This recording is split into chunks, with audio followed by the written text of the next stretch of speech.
Good day, viewers. If today is your first time of coming across my video, now let me tell you what my video is all about. I always take a particular question in mathematics and solve like 4 or 5 or 6 examples on it.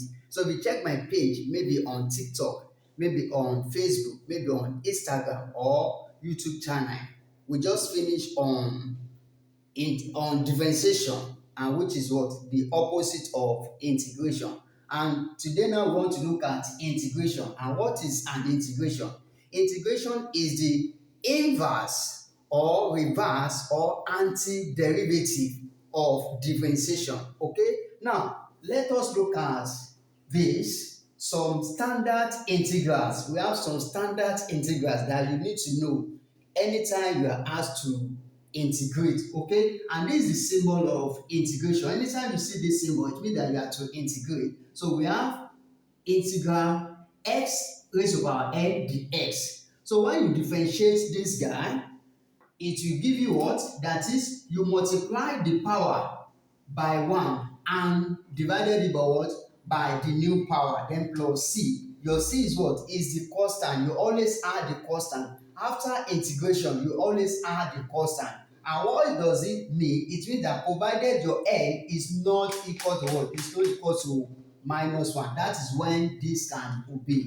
Okay? Then 2, we have integral a x raised to the power n dx equals to what? This is a constant. This kind of function has a constant. So we have equals to ax raised to the power n plus 1 divided by n plus 1, then plus c, provided n is not equals to minus 1. That is when you can have this one. But when n is minus 1, then you cannot have this, okay? But provided n is not minus 1, then you have this one. Okay, now let's have 3. We have integral 1 divided by x dx. Then we have in x plus c. This one is what? Is a logarithmic what? Is a logarithmic function. So we have in x plus c. You don't forget that you always add c anytime you are asked to integrate. Then 4, we have integral e raised to the power n dx. When you find the integration of exponential function, it will give you what? E raised to the power s,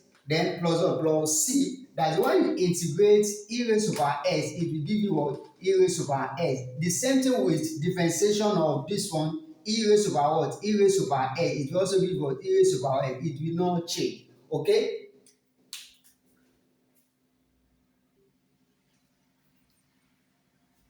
Okay, this is number 5. We have integral e raised to the power as, integral e raised to the power as dx. So when you integrate this one, it's going to give you 1 divides e raised to the power as plus c. So that is the integration of this guy. Okay, then 6, we have integral sine x dx.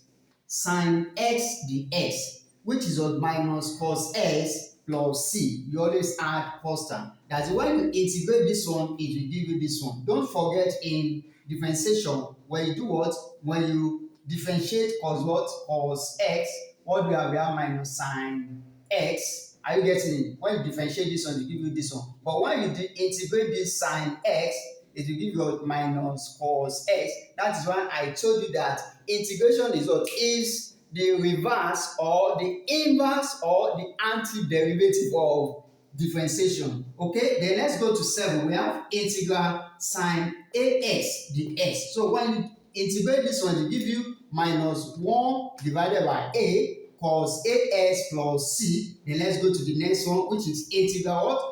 Cos x dx. So when you integrate cos x, it will give you what? Sine x plus c. Okay, now let's go to the 9. The ninth one, we have integral what? Cos ax dx. This one has a constant. So what do we have? We have equals to 1 divides a, then we have sine as plus c. Okay, let's take this as 10. We have integral sec square x dx. Sec square x dx will give you tan x plus c. Then 11, we have integral sec square ax dx. There is a constant here. So when you bring down the constant, it's going to give you 1 divides a tan ax plus c. Number 12, integral cosec square x dx. It will give you minus cot x plus c. The last one is what? Integral cosec square ax dx. There's a constant here. When we bring out the constant, we have 1 divides of a cot ax plus c. So that is all about some standard integrals. Okay, please always follow for more and watch out for example 1. Thank you.